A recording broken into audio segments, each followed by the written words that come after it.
Hello, welcome to my channel, Keen Reads. My name is Jared. Today I have another book review video for you. It's been a little while since I've posted, so I have 3 books to talk about. And I've been kind of waiting to post this, not because I have something big planned, but really because I don't have a lot to say about these books, honestly. Which is going to be surprising when you see what one of them is, at least, because it's a big, hefty book with a lot going on to it. But I think that's what kind of made me get kind of lost in the sauce a little bit. But let's go ahead and get started. First book I finished this about 2 weeks ago now, or probably 3 weeks. So it's a little bit hazy in my head, but this is The Quiet American by Greene in a Penguin Deluxe edition. This book has to do with the French occupation of Vietnam in the 1950s, so before the U.S. involvement, or at least before the mass U.S. involvement.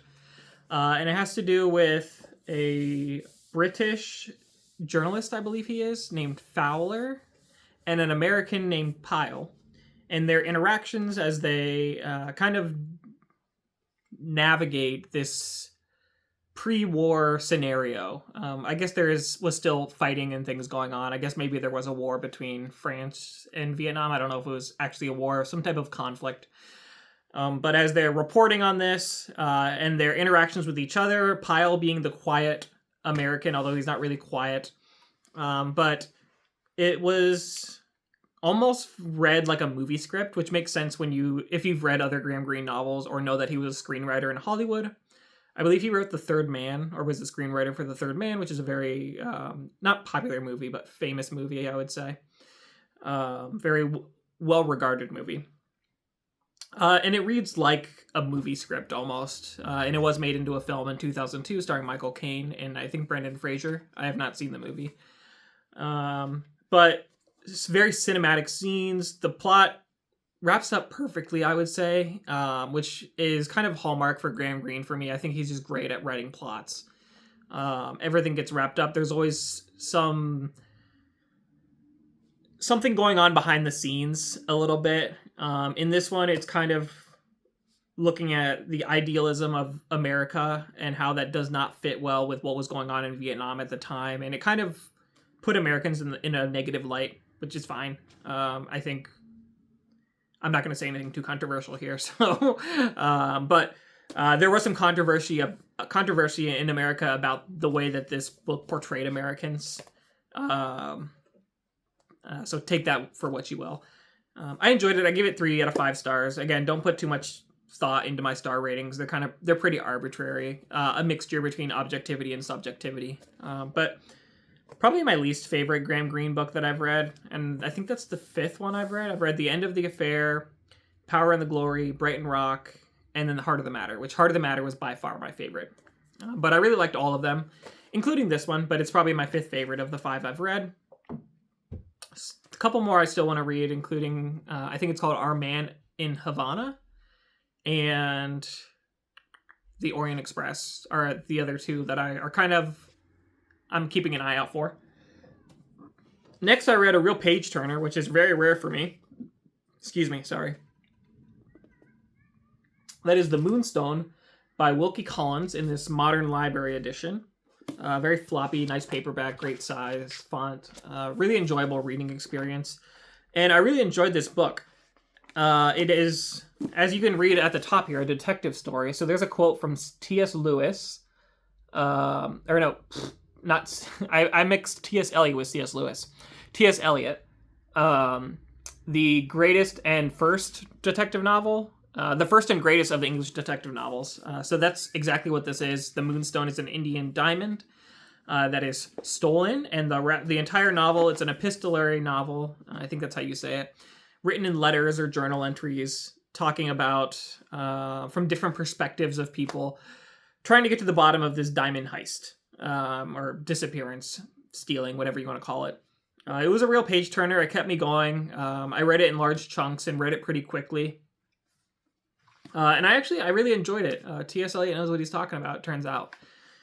There was one part where I didn't really like, and there was just one point of view.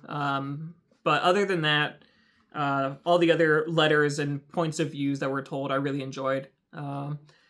I don't really have much thoughts on this other than that it was a page turner that I really liked. I guess it was pretty long. I think it was almost 500 pages, which you wouldn't really notice from looking at this edition, but I think it was almost 500 pages. Yeah. It was serialized, I believe, in Charles Dickens' journal or his magazine, whatever you want to call it. Him and Wilkie Collins were friends. So this is the first Wilkie Collins I've read, and I'm definitely going to read the other Wilkie Collins that I have, which is The Woman in White.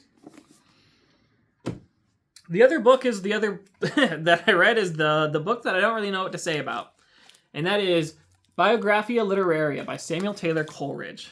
I think I spent about 2 months reading this book. It's huge, very dense, densely written, and this is...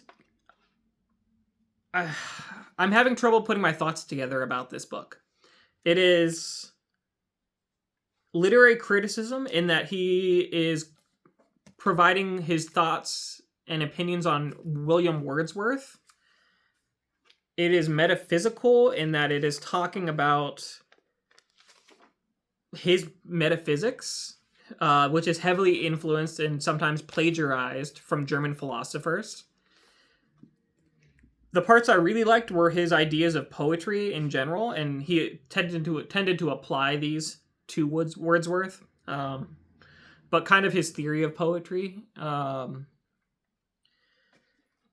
were parts of this that I really liked, but most of it was kind of a slog, to be honest. But I got so far in it, I was like, I'm just going to finish it. And I'm glad I did, because the second half is where he really gets into his theory of poetry and talking about Wordsworth. He talks about Shakespeare for a chapter, which are probably the ones that I enjoyed the most. It was really the second half of Volume 1, which was the slog for me. And that's really when he went into his metaphysics. And I think, or whatever you want to call it. And I think the reason that it was so difficult for me is because he's basing this heavily on German philosophers of the second half of the 18th century, like Kant and Schelling, who I've read nothing of. So I had no basis for what he's talking about, and he kind of just assumed that you had read them when he was talking about this. I also noticed that this is in the Bollingen series. So if you remember my Aristotle book haul, I talked a little bit about the Bollingen series and what that was. So kind of cool that I didn't know I had this, but this is also in that same series. But yeah, that's some rapid fire book reviews. Again, not too much to say on them. I'm currently reading The Divine Comedy and early sci-fi novel by Yevgeny something, a Russian from 1921. So reviews for those coming up when I finish them. But yeah, I appreciate you watching, and I hope you have a great day.